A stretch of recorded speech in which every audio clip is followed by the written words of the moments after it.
Вот уже 7-й раз Чеченская Республика принимает у себя ежегодную военно-патриотическую игру старшеклассников Союза городов воинской славы «Наша сила в единстве». В течение 3 дней лучшие представители молодежи из различных регионов Российской Федерации, из городов воинской славы будут соревноваться в разных номинациях. Это военно-прикладные виды спорта. Входят такие номинации, как сборка, разборка автомата Калашникова, различные эстафеты, снаряжение магазина автомата патронами, оказание первой медицинской помощи, иные дисциплины.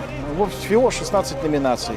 Также входят в обязательном порядке военно-исторические викторины и иные интеллектуальные конкурсы.